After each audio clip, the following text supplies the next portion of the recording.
Oke, selamat pagi, ya.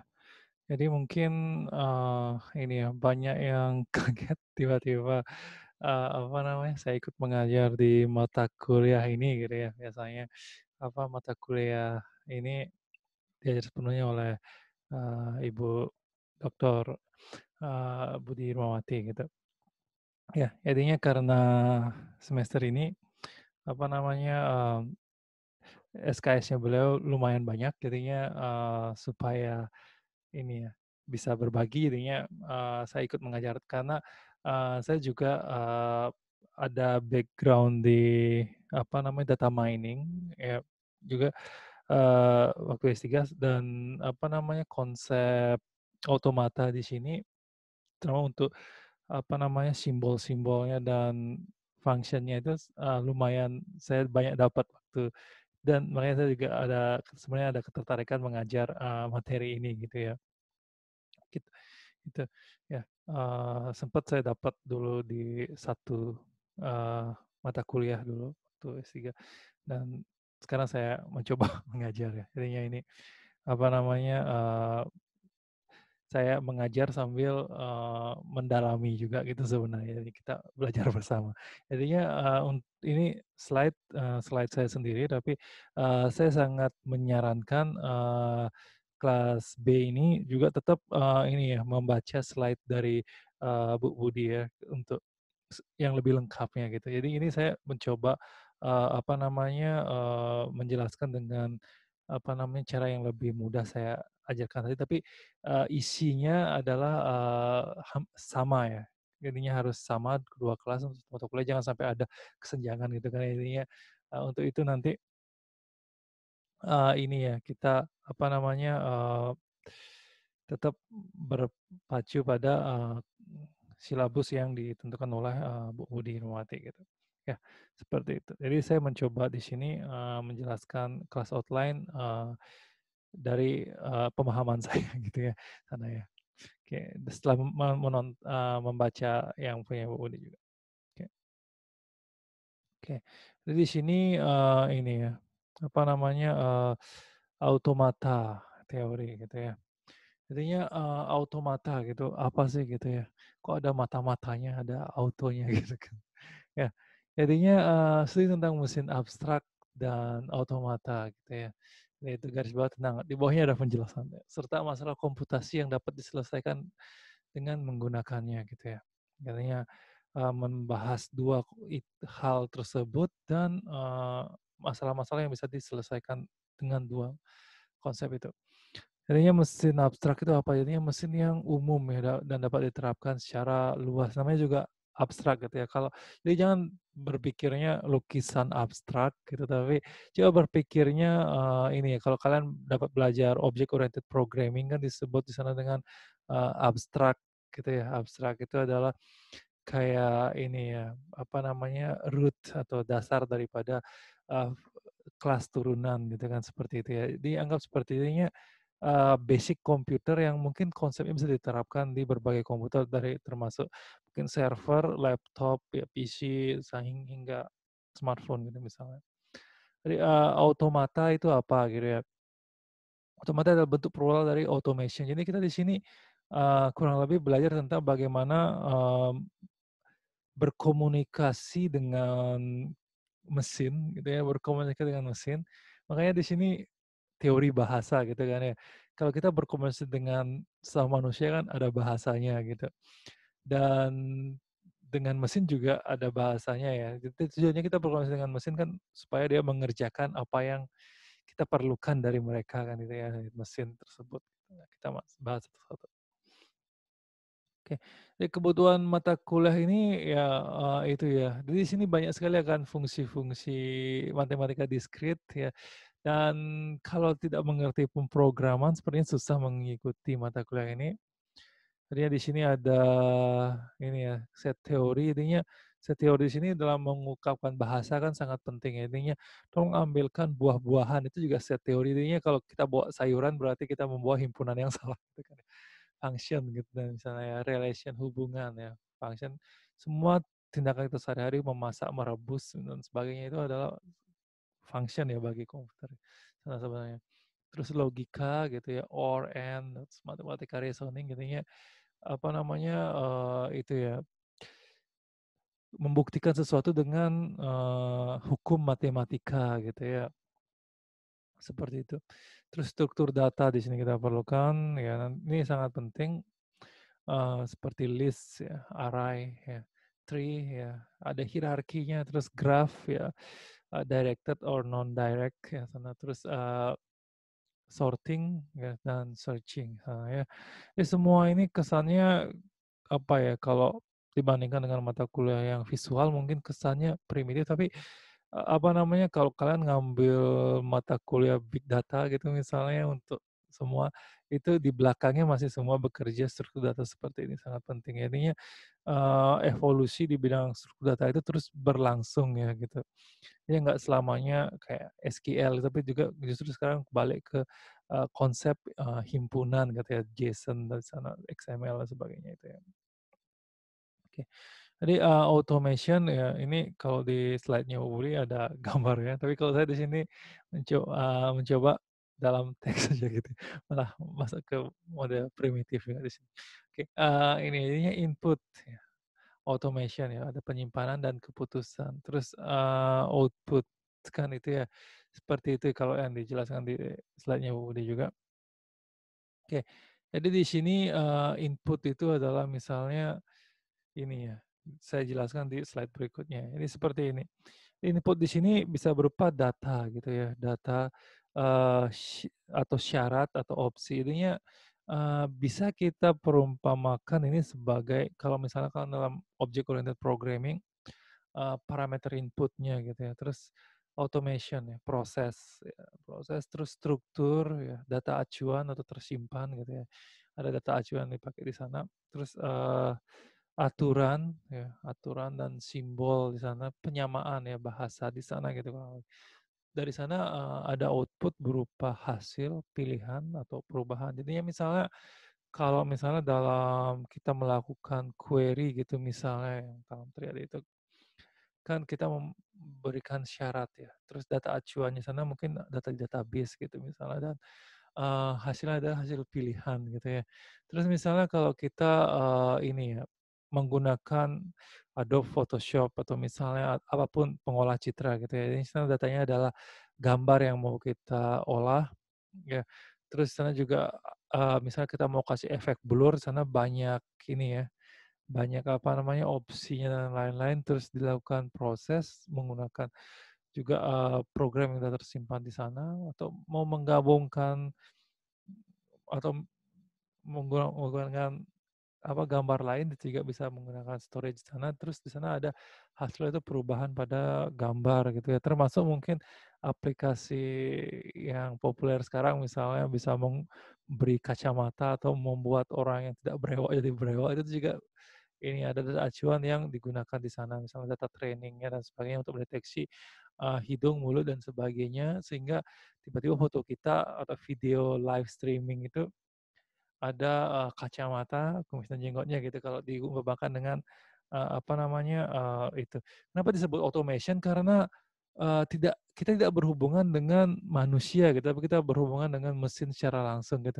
Kan nggak mungkin kita misalnya mau, bikin efek video lucu-lucuan tersebut, di belakang ada manusia yang menangani setiap permintaan pengguna satu persatu gitu, bayangin gitu. Kalian kerja misalnya di Instagram gitu, ada yang mau ngasih filter, kalian harus melayani satu-satu, nggak mungkin kan, tapi mesin gitu. Nah, gimana kita berkomunikasi dengan mesin, apakah setiap pengguna harus belajar bahasa mesin? Ya enggak, tapi ada programmer yang membuat automation. Ya, sehingga, hal tersebut bisa dilakukan tanpa programmer, tapi melalui program punyanya programmer gitu ya, di sana. Oke,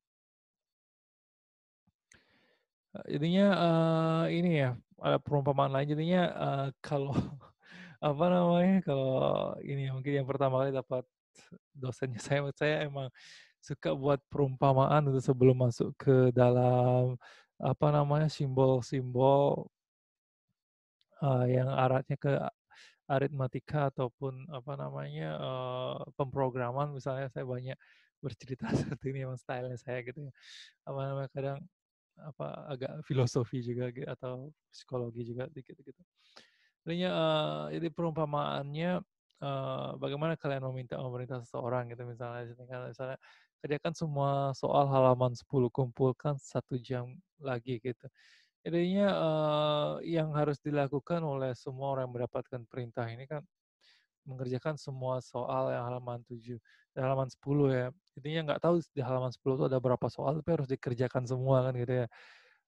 Terus kumpulkan 1 jam lagi, berarti batas waktu kalian mengerjakan semua, eee, ini ya, apa namanya, semua soal di halaman 10 itu adalah 1 jam. 1 jam kemudian kalian harus, ini ya, mengumpul selesai nggak selesai kan gitu. Jadinya, input-nya adalah, ini ya, apa namanya, syarat tersebut gitu kan ya. Output-nya adalah, kumpulan ya jawaban dari semua orang yang diperintahkan ini atau misalnya dari guru ke murid ya dari murid gitu. Jadinya, seperti itu hasil yang didapat oleh guru dengan memberikan, perintah ini gitu ya. Mungkin ada yang berhasil mengerjakan semua dan betul semua gitu dan sebagainya. Tapi untuk memeriksa hasilnya itu beda lagi kan prosesnya gitu ya.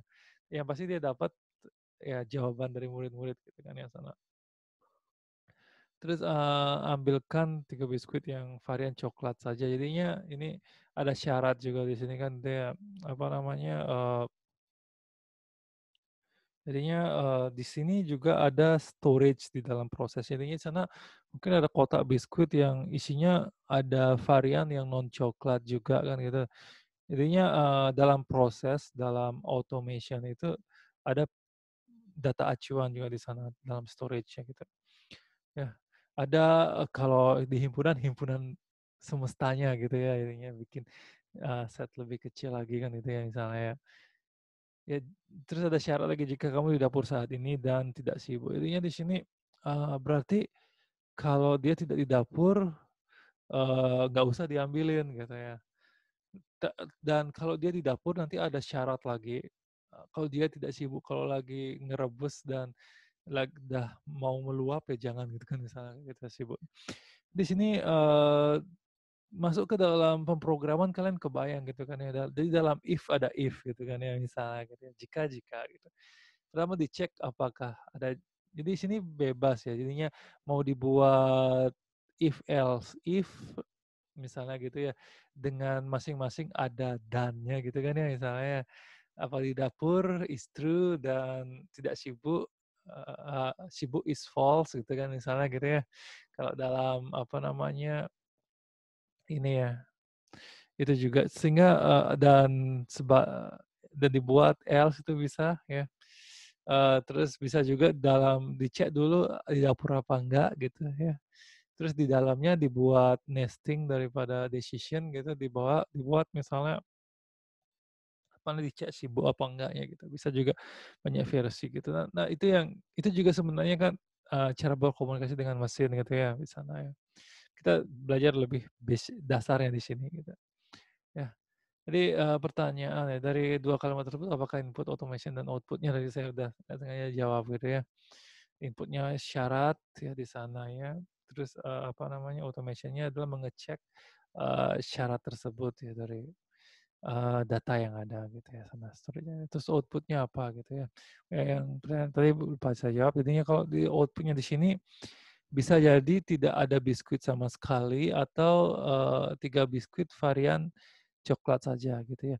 Nah di sini oh ya saya lupa jelasin yang kedua ya, kalau misalnya, apa namanya, apa beda mesin dengan manusia gitu kan ya. Kalau misalnya, mmm, varian coklat itu didefinisikan dengan baik, ya dibahasakan dengan baik untuk mesin gitu ya, ini, dia pasti akan membawakan 3 buah biskuit gitu. Ini sini kan kurang lebih, definisi varian coklatnya definisikan dengan baik apa tidak gitu, di sana dapat 3 yang varian coklat, atau tidak dapat sama sekali gitu ya, di sini. Jadinya ada juga dia ada 3 kemungkinan di sini dapat 3 varian coklat yang biskuit yang benar-benar benar gitu ya. Bisa jadi dapat yang bukan varian coklat yang dimaksud, ya 3. Tapi di sini mungkin tidak mungkin lebih dari 3 atau kurang dari 3 gitu kan ya, logikanya. Ya karena mesin harusnya nggak ada salah dengar gitu, ya. Atau tidak dapat sama sekali yang terakhir gitu, karena 2 syarat jika di sini di dapur atau tidak sibuknya, tidak terpenuhi gitu ya, sama itu output-nya ya. Jadi, ya memiliki struktur ya, membentuk syarat dan aturan gitu. Nah, di sini bagaimana kita menotasikannya supaya bisa dimengerti oleh mesin. Tapi kalau perintah untuk mesin yang nggak seperti ini gitu ya, karena mereka bukan robot gitu kan ya. Apa namanya, robot yang kayak manusia gitu, belum belum zamannya gitu ya, seperti itu. Ya. Dan yang 2, bukankah kita melakukan hal yang sama kepada komputer gitu ya? Ya, sama-sama melalui bahasa ya, tapi bahasa pemrograman yang dimengerti komputer. Jadi apa sih bahasa pemrograman yang dimengerti komputer gitu ya, misalnya ya yang ini ya, runtime-nya terinstall di sana gitu ya. Jadinya itu ya. Jadi kalau misalnya belum install Java, dikasih bahasa Java ya nggak ngerti, dikasih, bahasa C++ padahal belum diinstal C++ ya nggak ngerti gitu ya, dan seterusnya gitu. Jadinya enak ya kalau komputer ininya kalau mau belajar bahasa baru, tinggal diinstal aja gitu ya. Kalau misalnya saya pengen bahasa Rusia, tinggal install di otak gitu kan enak ya, tapi harusnya kursus gitu ya misalnya, gitu. Ini kan ada jokes itu misalnya orang ditanya, "Bisa bahasa apa?" gitu misalnya kan ya, bahasa Inggris dan Indonesia gitu. Tapi kalau programmer ditanya, jawabannya mungkin bahasa ini ya, Python, Java, PHP gitu ya, itu beda ya. Oke itu, ya oke. Ini agak ini ya, sorry. Ya, jadinya, dalam hal ini ya, apa namanya, ini saya copy paste langsung ya dari saya beli ini, formal language jadinya, ini ya, bahasa formal gitu ya. Jadinya abstraction of the general characteristic of programming language. Jadinya, ini ya, abstraksi atau, ciri umum dari bahasa pemrograman ya. Jadi semua bahasa pemrograman itu memiliki ya kumpulan simbol ya, misalnya itu ya, variabel gitu kan pertama ya, terus apa namanya, simbol logika and, or ya, terus simbol decision if ya, simbol dari ini ya, apa namanya, loop misalnya for dan sebagainya. Terus, apa namanya, simbol untuk misalnya array dan sebagainya. Terus ada rule ya, rule untuk mendefinisikannya gitu misalnya. Misalnya untuk decision harus dikasih nesting gitu misalnya, kurung kural buka, kurung kural tutup, untuk Java, C++, PHP misalnya. Terus kalau untuk apa namanya, Python misalnya dengan menggunakan tab gitu kan ya, rule yang teknisnya seperti itu. Tapi kita tidak bahas rule seperti itu di sini, tapi ini ya, aturan dalam menggambarkan atau membuat, ini ya, statement di sana gitu ya, seperti itu. Oke, jadi materi yang akan dibahas ya, materi yang akan dibahas di sini ya, oke, sorry saya itu berhenti ini, apa namanya, memastikan apa namanya, ini, saya takut sekali ini ya, saya kemarin dapat ngobrol panjang, taunya nggak kerekam gitu ya, gitu. Oke, ya.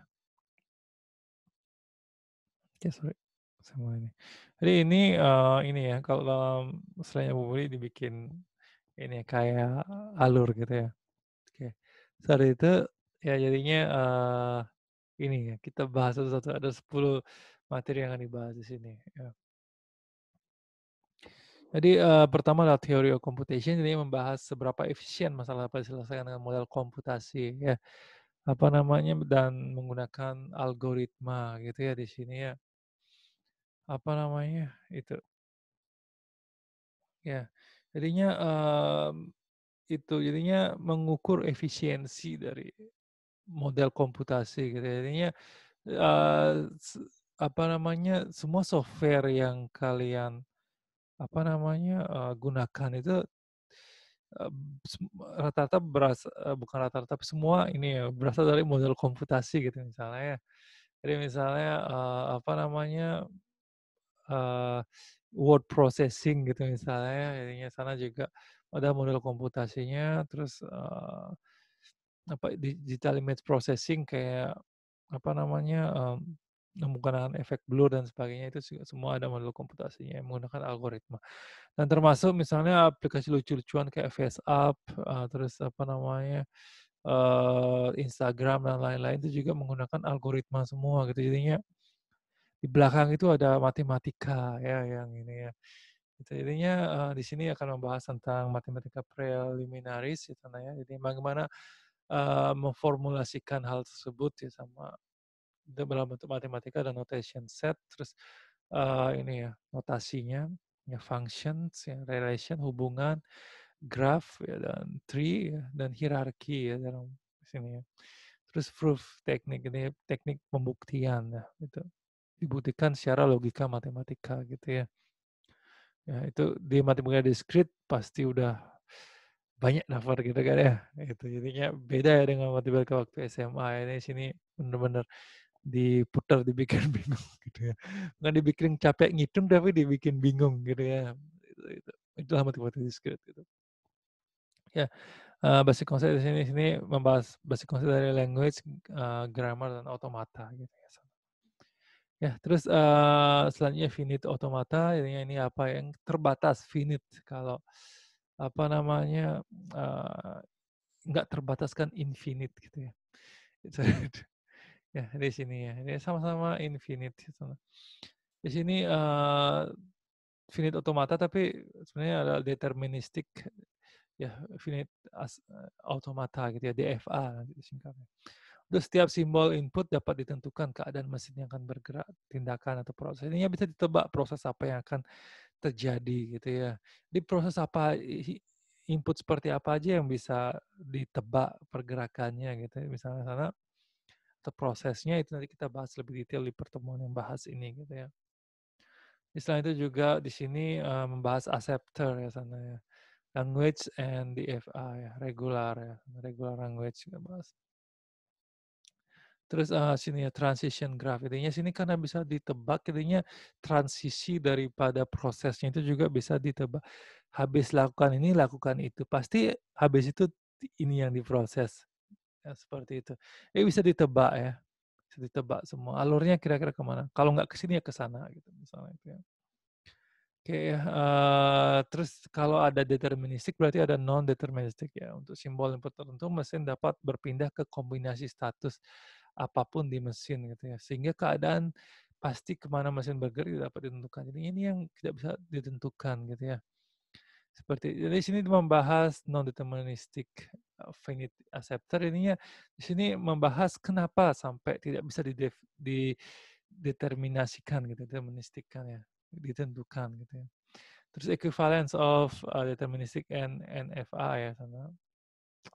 Reduction of number state in FA-nya sini mengurangi ya, mengurangi, tahapan ya sana, atau proses dalam, ini ya yang untuk menyederhanakannya gitu ya.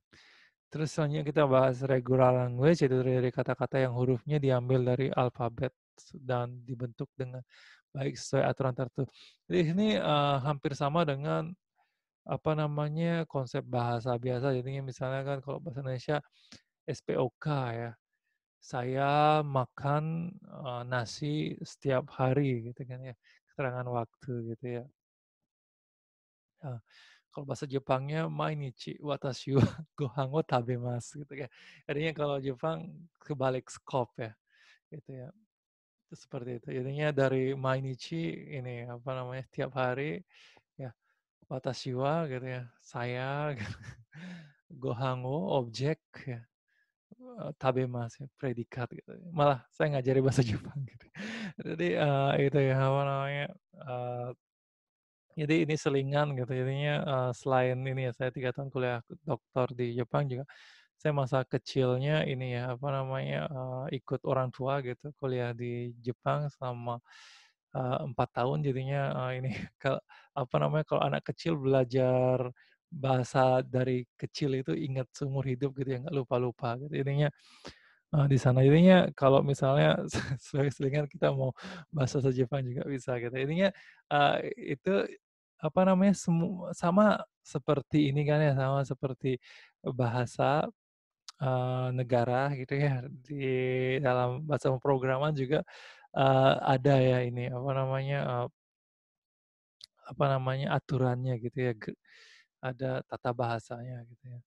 Terus ini juga ada regular expression ya, ini beda sedikit mungkin dengan regex yang kalau misalnya kalian suka mengolah string gitu ya, misalnya di bahasa pemrograman apapun gitu, misalnya PHP, Java semua ada regexnya gitu ya.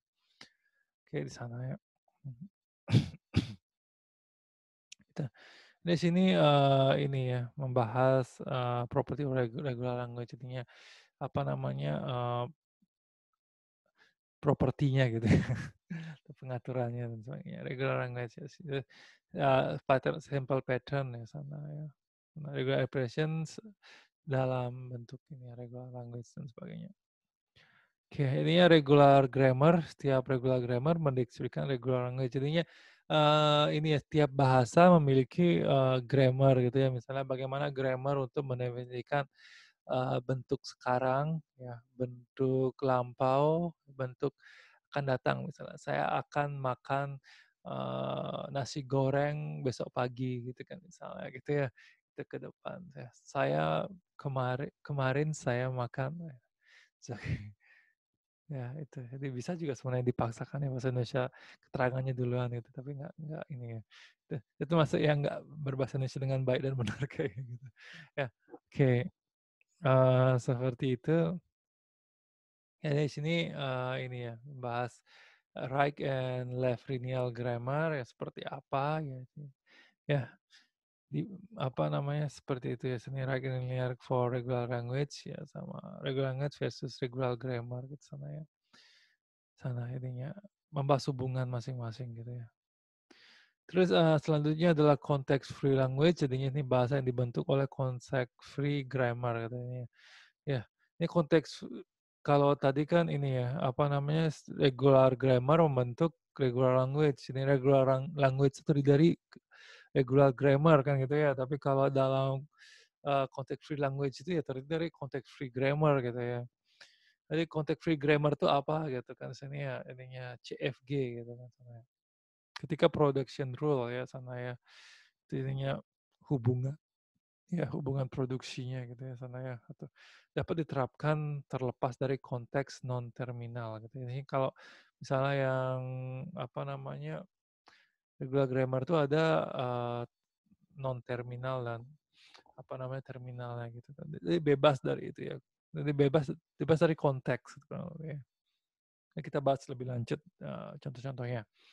Ya, dari konteks free grammar ya CFG example leftmost dan rightmost ya derivation sana ya. Terus, derivation tree sana ya, sentimental form sana ya ada ini ya, apa namanya, sentimental ya sana ya. Itu ininya dalam data mining juga banyak di text mining misalnya karena mengarah ke, sentiment analysis gitu sana ya, banyak sana ya. Format misalnya sentimen kemana positif negatif gitu. Derivation tree ya sana ya, ya hierarkinya. Ya, ininya juga membahas, context free diagram dan programming language ya sana gimana hubungannya. Ya. Di, simplification jadi, di topik ini membahas khusus tentang, penyederhanaan, context free grammar ya sana. Transforming grammar ini substitution rule ya sana ya. Ininya, aturan pengganti gitu untuk yang lebih sederhana ya. Terus removing useless production ininya membuang ini ya, apa namanya, production rule yang tidak berguna gitu ya, atau redundancy gitu misalnya, sama kayak kalau kita baca kalimat majemuk bertingkat-tingkat gitu kan, bingung ya.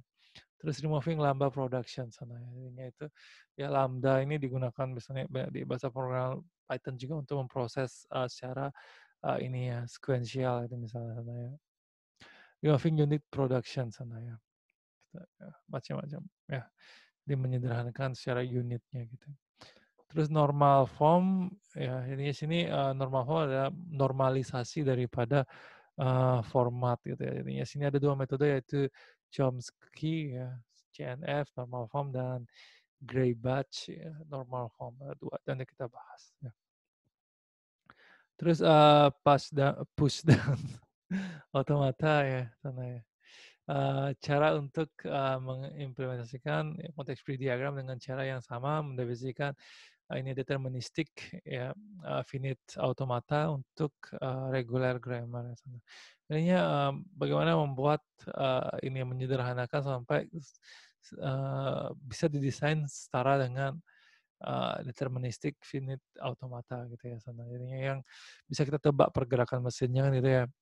Ini PDA gitu ya, PDA ini bukan PDA apa ya singkatannya saya lupa, pokoknya, eee, se HP yang ada software-nya zaman dulu gitu, tapi belum disebut smartphone gitu ya, ini lebih banyak ke aplikasi Office-an ya, bukan, ini yang merupakan jaringan, itu nggak ada hubungannya saya, jadi saya suka ke sana kemari, ini ya kalau ngomong, sorry. Ini ya, jadinya, itu apa namanya, definition ini yang accepted by PDA ya sana ya, terus, PDA dan CFL sebenarnya, ini Context Free Language ya.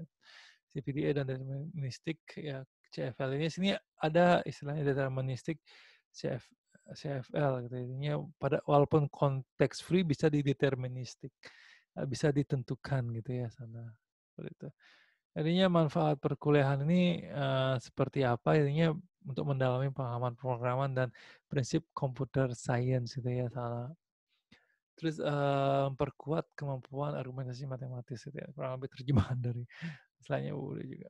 Ya, di sini, apa ya, penilaian ya masih bisa dinego gitu ya, karena sini saya, apa ya, kalau menilai dari aktivitas, saya belum terlalu yakin gitu ya, apa namanya, di sini saya mungkin lebih banyak, tugas ya, tugas ininya, apa namanya, review jurnal 10% untuk perorangan ya, jadi setiap orang harus review jurnal, ininya dengan review jurnal saya berharap kalian bisa, ini ya, apa namanya, memahami bahwa ini masih up to date gitu ya, dan bisa mempelajari apa kemajuan di bidang ini di akhir-akhir ini.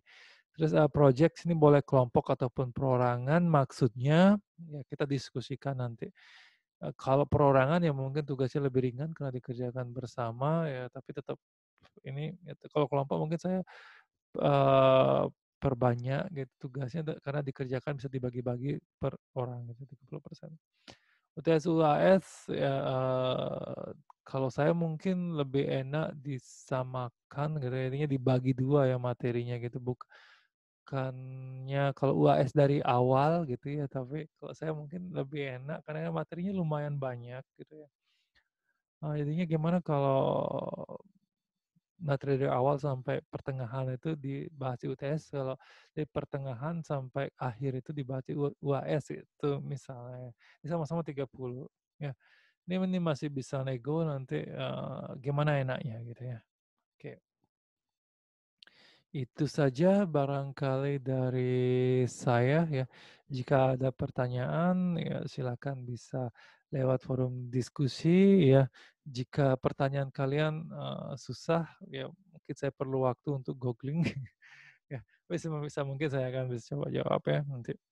Ya kalau tidak ketemu di Google mungkin saya nanti, diskusikan, bukan diskusikan ya, nanti saya, bertanya ya ke Budi juga ya sebagai yang sudah mendalami bidang ini. Oke, sekian ya mungkin ya. Jadinya, itu ya walaupun ini dibuat di perkuliahan libur, jadi saya sengaja buat ini supaya, tidak ketinggalan ya satu pertemuan dengan, kelas A gitu ya. Jadi, sekian, dari saya ya, terima kasih ya.